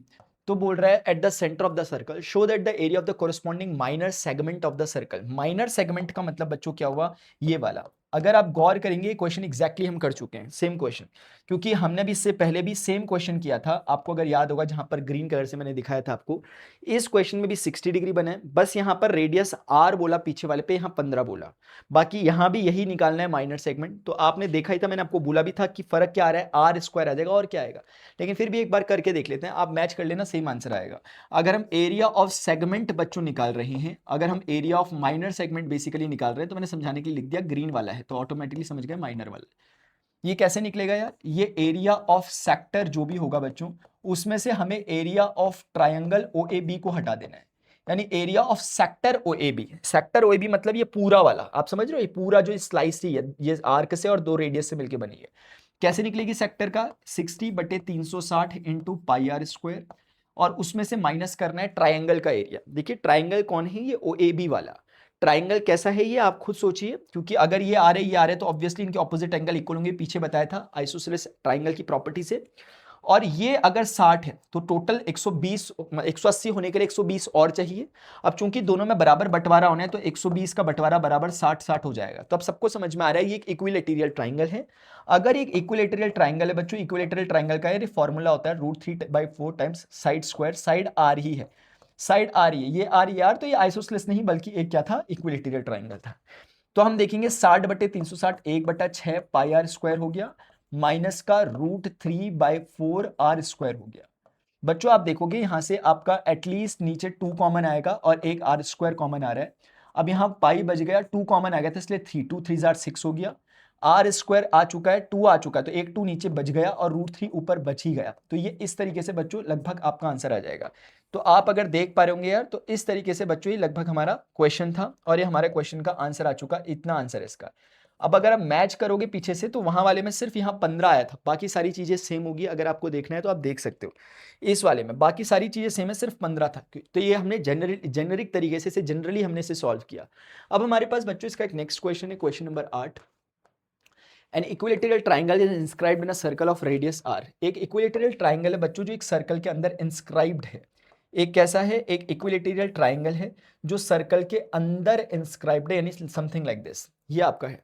ये एक सच में इंपॉर्टेंट क्वेश्चन है बच्चों, और मैं आपको कहूं तो आप ना इस क्वेश्चन को स्किप कर सकते हो, जिसको समझना नहीं होता है उसकी मैं बात कर रहा हूं, स्किप करना मत। अब मैं अगर बोलूं आपको कि क्वेश्चन एग्जाम में नहीं आएगा, इसलिए तो आपकी अपनी मर्जी, अगर आपको लगता है आप ऐसा वाला तो ठीक है, क्योंकि इसमें मैं ट्रिगोनोमेट्री का यूज करूंगा अब, और मैं पहले नहीं करने के मूड में था ट्रिग्नोमेट्री का यूज, लेकिन अब मैं कर रहा हूँ, क्योंकि मैंने ट्रिग्नोमेट्री आप 9वीं वाले बच्चों को पढ़ा दिया। ऑल दो आप लोगों से ऐसी अपेक्षाएं नहीं की जाती हैं कि आप अभी पढ़ लो ट्रिग्नोमेट्री, लेकिन मुझे लगा था कि ट्रिग्नोमेट्री शायद एडवांस मैथमेटिक्स में है।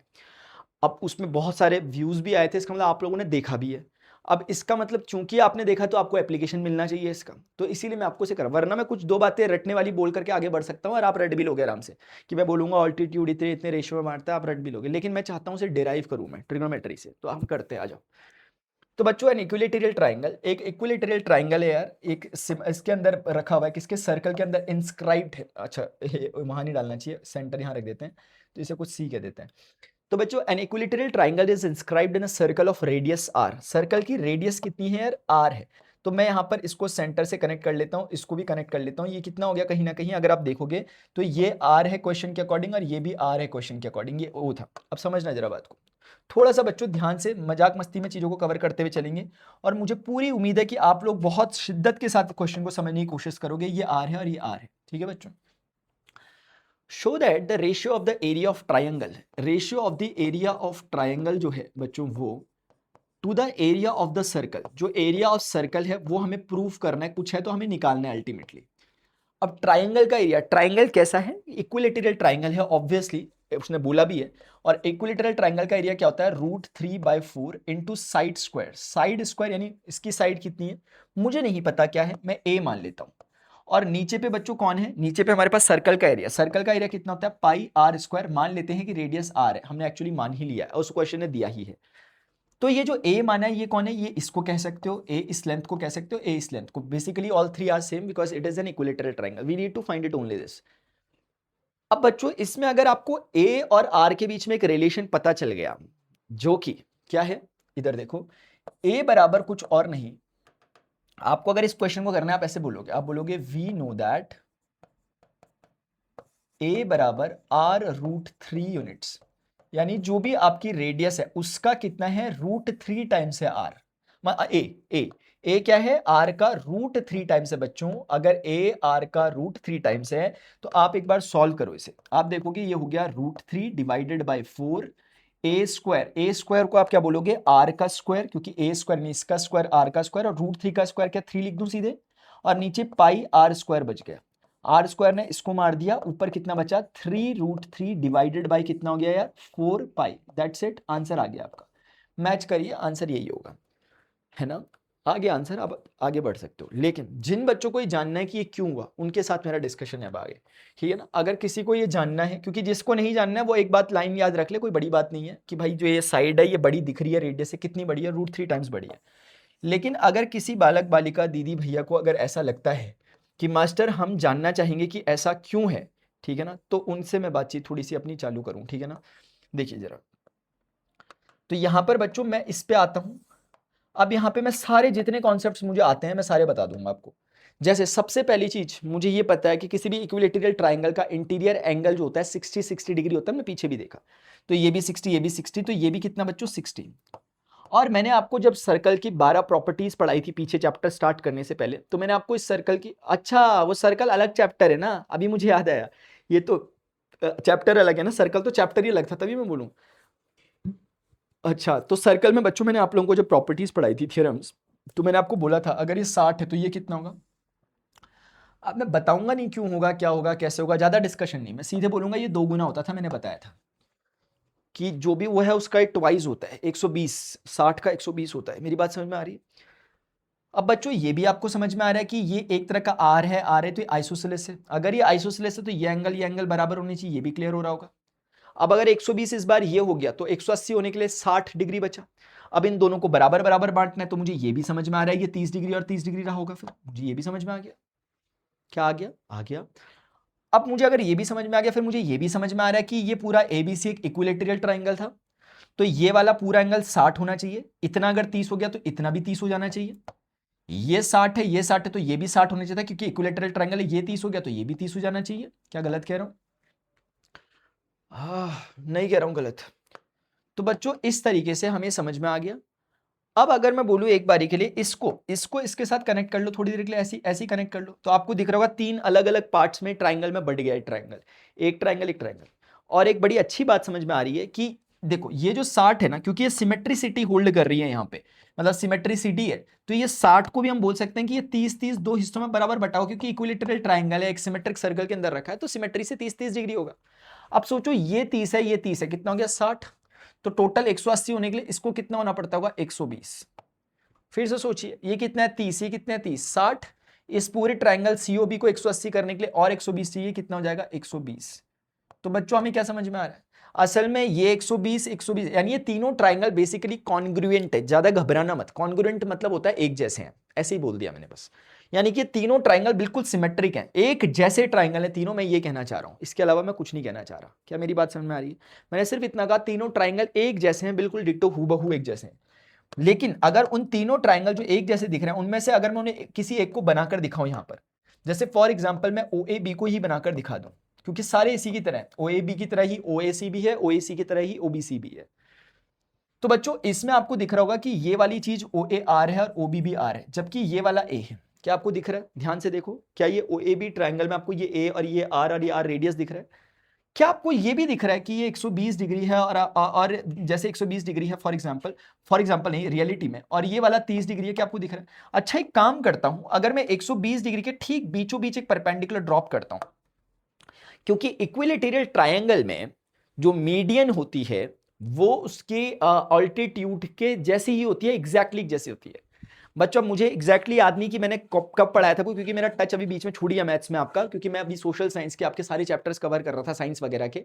तो मैं एग्जैक्टली नहीं बता सकता कौन सी स्लाइड में मैंने कभी डिस्कशन किया था, लेकिन मुझे इतना याद जरूर है कि मैंने आपके साथ डिस्कशन किया है कि मीडियन और ऑल्टीट्यूड वगैरह। पीछे देखोगे जो आप सीक्वेंस से आ रहे हो तो आपको तो बिल्कुल नया नया लग रहा होगा कि मीडियन और ऑल्टीट्यूड मैंने बताया था आपको क्या होते हैं। ऑल्टीट्यूड बेसिकली वर्टेक्स से सामने वाली साइड पे गिरा हुआ परपेंडिकुलर होता है, जबकि मीडियन वर्टेक्स से सामने वाली साइड के मिड पॉइंट पे गिरता है ताकि वो सामने वाली साइड को दो भागों में बांट दे। और इक्विलेटरल ट्रायंगल के केस में मुझे याद एग्जैक्टली करा रखा, मैंने दिखा सकता हूं लेकिन दिखाऊंगा नहीं अभी।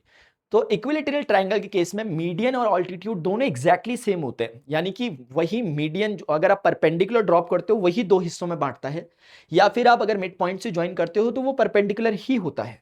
मतलब मैं ये कहना चाह रहा हूं कि ये इक्विलेटरल ट्रायंगल था, सोचो कि मैंने परपेंडिकुलर ड्रॉप किया, ये परपेंडिकुलर, तो ऑब्वियसली ये परपेंडिकुलर इसको दो भागों में भी बांट रहा है। तो अगर ये टोटल A था तो आपको ये समझ में आना चाहिए ये A/2 हो जाएगा फिर, और ये भी कितना हो जाएगा बच्चों A/2 हो जाएगा। बस यही कहना चाह रहा हूं, इससे ज्यादा मैं कुछ नहीं कहना चाह रहा। अब यहां पर ये 90 डिग्री, अब बच्चों देखो अब मैं यहां पर खेल खेलूंगा, ये 60 डिग्री बस जरूरत नहीं है, बस खेल मेरा हो गया ट्रिग्नोमेट्री का। जिस बच्चे ने ट्रिग्नोमेट्री देखी थी उसके लिए मजाक मस्ती है, जिसने नहीं देखी थी वो देख लो मन कर रहा है, अदरवाइज मैंने पहले ही बता दिया था इसको शॉर्टकट कैसे होगा, या हो ही चुका है, याद करके चले जाओ। अदरवाइज वो बच्चा बोलेगा इन ट्राइंगल, इसे M पॉइंट कह दो, OMB, वो क्या बोलेगा ये 30 डिग्री, इसको देखो और इसको देखो, जो आपके लिए अभी जिनके बीच में रिश्ता चाहिए, रिश्ता किसके बीच में चाहिए, ये असल में आप एक एक्स्ट्रा ऑर्डिनरी कॉन्सेप्ट जान रहे हो अभी अपनी क्लास से, मतलब अपनी उम्र के बच्चों से थोड़ा आगे की चीज सीख रहे हो आप अभी इस पे और इस पे फोकस कर रहे हो, क्योंकि आपको इनके बीच में ही रिश्ता चाहिए, ठीक है ना। इसका मैंने कोई आपको ज्यादा गणित नहीं बताया, मैं आपको सीधे बता रहा हूं, अभी डिपेंड करता है आपका किस लेवल का अंडरस्टैंडिंग होता है या मेरा किस लेवल का सिखाने का वो है। मैं सिर्फ ये बोलूंगा ये बेस है और ये हाइपोटेनस है, और मैं आपको सिर्फ रेफरेंस के लिए बोल रहा हूं, जिन बच्चों ने वो देखा है, पंडित बद्री प्रसाद हर हर बोले, जिन्होंने देखा है मैं उनसे बात कर रहा हूं, प्लीज बच्चों इसमें कोई अदरवाइज मत लेना, जिसने नहीं देखा वो लेक्चर ना, जो वाली सीरीज जो नहीं फॉलो कर रहा है एडवांस मैथ्स की, वो रहने देना। तो यहां पे कॉस का रेफरेंस बन रहा है, कॉस थीटा बराबर बेस कौन बन रहा है यहाँ पे ये A/2, और हाइट कौन, और सॉरी पर हाइपोटेनस कौन बन रहा है R, तो इसके अपॉन में R आएगा, ये बेस अपॉन हाइपोटेनस है ना, बेस अपॉन हाइपोटेनस मतलब अपॉन में आए। cos 30 की वैल्यू बच्चों √3/2 होती है। अब देखो ये क्या आ गया, बिल्कुल ऊटपटांग सी बातें होने लग गई ना, हाँ, आपने तो पढ़ा ही नहीं था कुछ, लेकिन बच्चों मैंने पहले ही कह दिया कि ये चीज उन बच्चों के लिए जिन्होंने वो देख रखा है। A बराबर कितना आ गया R√3 यूनिट्स, ये आ गया। बस ये मैंने आपको स्टार्टिंग में बोला था कि इक्विलेटरल ट्राइंगल जब भी किसी सर्कल के अंदर कोई सर्कल के अंदर इंस्क्राइब्ड जो ट्राइंगल इक्विलेटरल, बेसिकली उसकी जो साइड होती है वो सर्कल के रेडियस की √3 टाइम्स होती है। मैंने यहाँ पर ही पहले ही आपको बोल दिया था, सिर्फ इतना यहीं पे फर्क हो जाता है। एक बच्चा जो थोड़ा, अगर आप में से कोई प्रिपरेशन कर रहा होगा किसी ओलंपियाड वगैरह की, तो बेसिक है ना, बहुत बेसिक है, बस यही होता है। तो उस समय तो डायरेक्ट रिलेशन ही हमें याद रहते हैं, ठीक है ना। समझ में आ रही है बच्चों बात? अब हम आगे बढ़ रहे हैं। अब देखो, a square is inscribed in circle of radius r, एक स्क्वायर है बच्चों जो इंस्क्राइब्ड है किसके अंदर, एक रेडियस r के अंदर। A square is inscribed in a circle of radius r, एक स्क्वायर है जो इंस्क्राइब्ड है एक सर्कल के अंदर इस तरीके से। अब देखते हैं क्या बोल रहे हैं, बोल रहे हैं show that the ratio of the area of the square to the area of the circle. जैसे मान लेते हैं बच्चों वो जो स्क्वायर था वो ये है ABCD, और यहाँ सेंटर है बीच में। बोल रहे हैं कि square is inscribed in a circle of radius R, show that the ratio of the areas of the square to the area of the circle. Area of the square जो होगा उसका एरिया ऑफ द सर्कल के साथ आपको बच्चों क्या करना है यार, रेशियो निकालना है। क्या आप मेरी बात समझ पा रहे हैं? अब स्क्वायर देखिए ध्यान से समझिएगा। अब जैसे यहाँ पे क्या इंफॉर्मेशन कुछ दे रखी है हमें, रेडियस आर, बस इतना ही दे रखा है, रेडियस आर है, तो ये क्वेश्चन डन हो गया बच्चों। अच्छा क्वेश्चन है, लेकिन हाँ ये क्वेश्चन अच्छा है वैसे। ऐसे क्वेश्चन आ जाए एग्जाम में तो कोई घबराने वाली बात नहीं है, बिल्कुल इजी क्वेश्चन होता है और ये आने की बड़ी हाई प्रोबेबिलिटी। तो कहने का मतलब है बच्चों, जब भी आप सर्कल के अंदर स्क्वायर डाल लो ना, तो इस स्क्वायर अपने आप में एक सिमेट्रिक फिगर है, चारों साइड इक्वल है, सर्कल अपने आप में सिमेट्रिक है। तो जब उसके अंदर जा रहा है ना, तो इसके जो डायगोनल्स होते हैं वो सर्कल के सेंटर से पास होकर जाते ही जाते हैं। आप टेंशन मत लो, प्रूफ भी कर सकते हैं हम इसे, लेकिन जाएंगे जाएंगे, सिमेट्री है, हम सब समझ रहे हैं ट्यूशन बेसिस पे। तो बच्चों देखो ये कितना हो गया आर रेडियस, ये भी कितना हो गया आर रेडियस, यानी हम कह सकते हैं कि जो सर्कल का जो रेडियस होता है, अगर वो क्वेश्चन ने आर दे रखा है, अरे यार मैं कुछ और लेना चाह रहा था, सर्कल का रेडियस अगर, अरे आई एम सॉरी यार मैं ये लेना चाह रहा हूं, अगर ये आर होता है बच्चों तो ये भी आर होता है। तो आपको एकदम समझ में आ रहा है कि ए सी बराबर कितना हो गया, 2r हो गया। लेकिन आप ये भी समझ सकते हो कि इन ट्राइंगल, जिस बच्चे को डायरेक्टली डायगोनल का फॉर्मूला याद होता है कि साइड इंटू रूट टू होता है, वो directly side into two root two a root two लिख सकता है।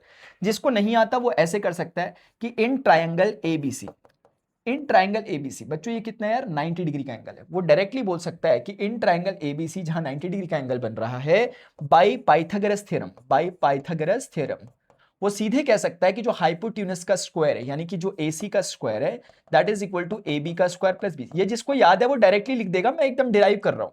तो AC स्क्वायर मतलब 2r का स्क्वायर है, और AB मतलब जैसे फॉर एग्जांपल मुझे अभी पता ही नहीं, मतलब मैं डायरेक्टली भी कर सकता हूं, बट ठीक है मैं एक बार निकालने की कोशिश कर रहा हूं कैसे निकलता होगा। AB कितना है बच्चों, देखो ये स्क्वायर है, तो स्क्वायर की साइड मान लेते हैं A है, और ये साइड भी A है, क्योंकि स्क्वायर की साइड्स एडजेसेंट इक्वल होती है। तो ये भी ए है, ये भी ए है, तो ये कितना हो गया 2a स्क्वायर। तो बच्चों हमारे पास ए सी स्क्वायर बराबर कितना हो गया 2a स्क्वायर। और हम यहां से कह सकते हैं कि ए सी बराबर, रूट से तो a कट जाएगा और 2 रूट के अंदर चला जाएगा, तो a root 2 units, a root 2 units. तो बच्चों इस तरीके से आप देखोगे कि ए सी बराबर हमारे पास कितना हो गया, इतना हो गया, a रूट 2 यूनिट्स। ये कुछ बच्चों को डायरेक्टली भी याद रहता है कि अगर किसी स्क्वायर की साइड a है तो उसका डायगोनल का जो लेंथ होता है वो a रूट 2 होता है। ये बच्चों को डायरेक्टली भी याद रहता है, तो उन्होंने यहाँ पर वो डायरेक्टली भी कर सकते थे। जिसको डायरेक्टली का चक्करबाजी नहीं रखनी साथ में, वो अब यहाँ पे ऐसे बोलेगा कि क्योंकि AC, अब हमें पता है भाई AC हमें A की टर्म्स में पता है कितना होता है, a रूट 2। इससे कुछ नहीं हो रहा, आप A और R के बीच का एक रिलेशन स्टेब्लिश कर रहे हो, आपने कर दिया। आप अगर इसको चाहो तो ऐसा बोल सकते हो a रूट टू का आप बोल सकते हो रूट 2 इंटू रूट 2, एक रूट 2 कट जाएगा। तो इस बार का रिलेशन ऐसा आया कि जैसे पिछली बार रूट 3 टाइम्स आ रहा था, इस बार रूट 2 टाइम्स आ रहा है। यूनिट्स या सेंटीमीटर मीटर जो भी है लगा देना, इस केस में सेंटीमीटर, इस केस में कुछ है नहीं सेंटीमीटर मीटर, तो मैं भी यूनिट लिखता हूं। आप समझ रहे हैं बच्चों? तो क्या हुआ, जैसे पिछले वाले केस में था, ट्राइंगल अगर इंस्क्राइब्ड होता है तो ट्राइंगल की जो इक्विलेटरल ट्राइंगल की साइड होती है वो r रूट 3 होती है। याद रखने के लिए भी अब आसान हो रहा है, क्यों? और यहां पर कितना हो रहा है, r रूट 2 हो रहा है। आसान तो नहीं हो रहा, अपना अपना है। ट्राइंगल में 3 साइड होती है ठीक है, बट इसमें 4 होती है, लेकिन रूट 4 नहीं रहेगा, रूट 2 रहेगा, ठीक है, याद है, समझ में आ गया? तो r रूट 2 हो गया बच्चों, ठीक है ना यार, इस तरीके से। तो अगर हमें समझ में आ गया तो हम आसानी से बोल सकते हैं कि स्क्वायर का एरिया कितना होता है, ए स्क्वायर, अगर साइड उसकी ए है, और सर्कल का कितना होगा, पाई आर स्क्वायर। हमें एक्चुअली ए और आर के बीच में रिश्ता चाहिए था, मिल गया। ए कितना हो गया स्क्वायर करने पे, ए का स्क्वायर आर स्क्वायर और रूट 2 का स्क्वायर 2, और नीचे बच्चों कितना हो गया पाई आर स्क्वायर। ऑटोमेटिकली दोनों कैंसिल आउट हो जाएंगे, आपका आंसर कितना देगा 2/पाई। तो आपको ऐसा ही कुछ निकालना था, शायद निकल गया। ठीक है, तो यही है बस, आपने आर और ए के बीच में एक रिश्ता निकाला। अभी क्या है ना, 2-4 बार जब प्रैक्टिस करोगे ना तब को कुछ चमकेगा, अच्छा मैं ये कर रहा हूं। शुरुआत में तो आपको लगेगा मैं आप करने के लिए कर रहा हूं, लेकिन आपको लगेगा इसके अलावा मैं कर भी क्या सकता हूं, भाई जो बोला मैं वही तो कर रहा हूं। तो ये विद टाइम होता है, कभी कभी एकदम से चमक जाता है किसी को, किसी किसी को चमकने में थोड़ा सा टाइम लगता है। ठीक है, जिनको टाइम लगता है वो मेरी तरह होता है, लेकिन एक बात बता दूं, जिसको टाइम लगता है देर से चमकने में, वो अच्छा भी सीखते हैं फिर। ठीक है ना, आप बोलोगे मास्टर अपनी तारीफ कर रहे हैं, लेकिन हाँ सही बोल रहा हूं मैं। ठीक है, एकदम से सेटिस्फाई होने की भी नहीं हो रही होती है। नहीं हो रहे हो सेटिस्फाई तो नहीं हो रहे हो भाई, नहीं आ रहा समझ में तो नहीं आ रहा, जबरदस्ती है क्या? चल आगे बढ़ते हैं। इधर देखो बच्चों, अब हेक्सागन का एक क्वेश्चन आया, बोल रहे हैं कि एक हेक्सागन है, 1 घंटा हो गया क्या, hexagon is inscribed in a circle of radius R. बच्चों इस बार एक सर्कल है, उसके अंदर हेक्सागन है, ट्राइंगल नहीं है, स्क्वायर नहीं है, एक हेक्सागन है। अभी हेक्सागन को अगर हमने इसके अंदर डाला तो एक बार ट्राई करते हैं डालने की, जैसे एक, देखिए एक बार समझना, हाँ, एक इसको ऐसे कनेक्ट किया, इसको ऐसे कनेक्ट किया, ओ ओ, इसको ऐसे कनेक्ट किया, इसको ऐसे कनेक्ट किया, इसको लगभग ऐसे कनेक्ट किया और इसको लगभग ऐसे कनेक्ट किया। तो मैंने ऐसे कोशिश की है बनाने की हेक्सागन। तो बच्चों आपको दिख रहा होगा कि यहाँ पर ए है, यहाँ पर हम इसको बी कह देते हैं पॉइंट को, इस पॉइंट को बच्चों सी कह देते हैं, इस पॉइंट को यार डी कह देते हैं, इस पॉइंट को ई कह देते हैं और इस पॉइंट को बच्चों हम क्या कह देते हैं, एफ कह देते हैं, वर्टेक्स को। तो हमारे ये 6 साइड्स दिख रही होंगी, एक हेक्सागन बन गया। बोल रहे हैं hexagon is inscribed in a circle of radius R, show that the ratio of the areas of the hexagon, ratio of the area of the hexagon, basically hexagon का जो एरिया है to the area of the circle is equal to, हमें बताना है। अब hexagon का area निकालेंगे तो ही तो बात बन पाएगी। चलो आते हैं आंसर निकालने के लिए। एक काम करते हैं, इन सबके वर्टेक्स को एक बार सेंटर से कनेक्ट करते हैं। देखो आपको जादू होता हुआ नजर आ जाएगा एकदम से। जैसे ही मैंने सबको बच्चों किससे कनेक्ट किया, सेंटर ऑफ द सर्कल से कनेक्ट किया, ये कुछ ऐसा बन गया, एक डिजाइन बन गया। अगर आप एक बात ऑब्जर्व करोगे तो ये कौन है, रेडियस, ये भी कौन है, रेडियस, ये भी कौन है, रेडियस, ये भी कौन है, रेडियस, ये भी कौन है, रेडियस, ये भी कौन है, रेडियस। तो all they are equal because they all are radius. अब आपको ये भी दिख रहा होगा कि अगर ये एक हेक्सागन है तो हेक्सागन का बच्चों देखो, अगर ये 6 बराबर भागों में बट रहा है, एक रेगुलर हेक्सागन ही हो सकता है। सर्कल के अंदर जो भी जा रहा है वो रेगुलर फिगर ही होगा। आप समझ रहे हैं? सर्कल के अंदर आप रेक्टेंगल को रख सकते हो क्या, या स्क्वायर को रख सकते हो, मुझे नीचे कमेंट सेक्शन में बताना। सर्कल के अंदर क्या आप आइसोसेलेस ट्रायंगल को रख सकते हो इस तरीके से कि उसके तीनों वर्टेक्स, सारे वर्टेक्स सर्कल के ऊपर लाई करें? तो बच्चों वो स्पेसिफिक हो जाता है, फिर वो अपना स्ट्रक्चर लेने लग जाता है, एक स्टैंडर्ड स्ट्रक्चर ले लेता है। अगर आप रेक्टेंगल को डालोगे इस तरीके से कि उसके सारे वर्टेक्स मिलने चाहिए, तो रेक्टेंगल बोलेगा मैं आज से स्क्वायर हूं।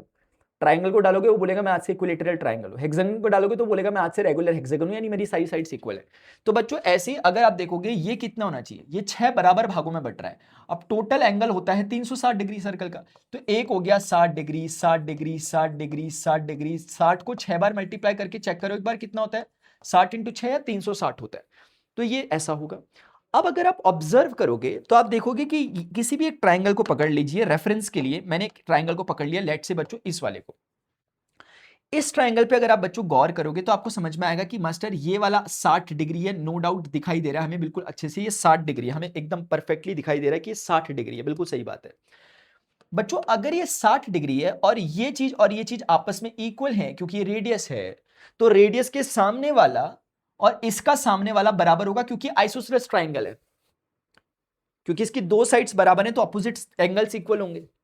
अब अगर ये 60 है तो बाकी दो को मिलाकर के 120 करना चाहिए, लेकिन वो तो दोनों बराबर बराबर होने चाहिए, तो 120 के दो बराबर हिस्से होंगे, एक 60 डिग्री होगा और एक और 60 डिग्री होगा। इस कहानी से क्या समझ में आया कि ये असल में आइसोसेलेस लग रहा था, लेकिन अल्टीमेटली ये इक्विलैटरल निकला, यानी एक इक्विलैटरल ट्राइंगल है। और ऐसे ही सबके साथ है फिर। तो हम ये कह पा रहे हैं कि जो हेक्सागन हमने डाला है असल में वो हेक्सागन 6 इक्विलैटरल ट्राइंगल का योग है। आप क्या मेरी बात को समझ पा रहे हैं क्या? मैं क्या कह सकता हूं कि हेक्सागन का एरिया एक ट्राइंगल का एरिया जो कि इक्विलैटरल है, और उसकी साइड कितनी है, साइड लेंथ कितनी है इसकी, रेडियस के इक्वल। क्या मैं गलत कह रहा हूं? इतना है। तो एक ट्राइंगल का एरिया अगर बच्चों मैं निकाल पा रहा हूं, अगर मैं एक ट्राइंगल का एरिया निकाल पा रहा हूं तो 6 का एरिया मिलाऊंगा तो हेक्सागन का एरिया मिल जाएगा यार। और एक ट्राइंगल का एरिया मैं ऐसे क्यों लिख पा रहा हूं, क्योंकि वो इक्विलैटरल ट्राइंगल है। और नीचे बच्चों कौन है यार, सर्कल। सर्कल का एरिया कितना होता है, पाई आर स्क्वायर। क्या मैं गलत कह रहा हूं, मुझे बताओ? नहीं कह रहा गलत। तो इसीलिए बच्चों मैं यहां पे बोलूंगा कि देखो आर स्क्वायर ने आर स्क्वायर को सीधा कैंसिल आउट कर दिया। 6 अगर आप देखोगे तो यहां पे 2 तिया 6 और 2 दूनी 4, तो 3√3 ऊपर बच गया और पाई और 2 नीचे आपस में मल्टीप्लाई हो गए, 2 पाई रिजल्ट आ गया। तो मेरा आंसर तो ये यूनिटलेस होगा क्योंकि ऊपर भी एरिया है नीचे भी एरिया, यूनिट स्क्वायर कट जाएंगे। तो क्या ये मैच कर रहा है? एग्जैक्टली बच्चों ये मैच कर रहा है। आंसर आ गया, आंसर आ गया, बहुत सिंपल था।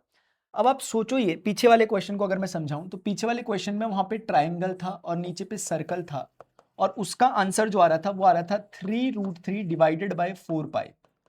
अभी बच्चों जो हमारे पास क्वेश्चन है उसमें हेक्सागन है और नीचे सर्कल है और आंसर आ रहा है 3/3√2 डिवाइडेड बाय 2 पाई। अगर आप दूसरे तरीके से समझने की कोशिश करोगे तो अगर आप इसे 2 से ऊपर नीचे मल्टीप्लाई करोगे तो ये बन रहा है ऐसा। 2 से अगर आप ऊपर नीचे मल्टीप्लाई करोगे, समझाने के लिए बता रहा हूं, 2 2 जार 4 हो जाएगा, ऊपर भी मल्टीप्लाई, तो सॉल्व करोगे ये आ जाएगा। लेकिन ऐसा इसलिए किया ताकि आपको समझ में आए कि ये चीज तो यही थी। इसीलिए हम कह सकते हैं कि एरिया ऑफ ट्राइंगल और एरिया ऑफ सर्कल जो था ये उसका क्या आ रहा था, ऐसा रेशियो। अगर आप उस चीज को पकड़ के लाओ कि अभी हमारा हेक्सागन और जो सर्कल का एरिया आ रहा है, क्योंकि सर्कल का एरिया तो नहीं बदला, क्योंकि सर्कल तो ये क्या हुआ, सर्कल तो बच्चों पिछले केस में भी रेडियस आर ही रख रहा था, यहां पर भी सर्कल, अरे क्या है, सर्कल की रेडियस तो यहाँ भी r थी, जो इसका एरिया तो यहाँ भी पाई आर स्क्वायर ही था, वो तो नहीं बदला, पाई आर स्क्वायर था, वो 4 ऊपर वाले का है। यहाँ भी सर्कल का एरिया नहीं बदला होगा, यहाँ वाले केस में भी सर्कल का एरिया नहीं बदला होगा। तो रिलेशन क्या मिल रहा है, 2 टाइम्स ऑफ, हमें जो समझ में आया वो AT अपॉन AC मिला। अगर हमने दोनों को आपस में रिलेट किया, दोनों रिलेशन को, तो हमें ये समझ में आ रहा है। अब क्योंकि सर्कल का एरिया नहीं बदल रहा है, तो हमें एकदम समझ में आ रहा है कि हेक्सागन का जो एरिया है वो उस समय आए हुए ट्राइंगल का एरिया का ट्वाइस था। यानी उस समय जो वो बड़ा सा इक्विलैटरल ट्राइंगल है, जैसे इक्विलैटरल ट्राइंगल है, इसका एरिया अगर 10 है तो हमारे हेक्सागन का एरिया बेसिकली 20 है।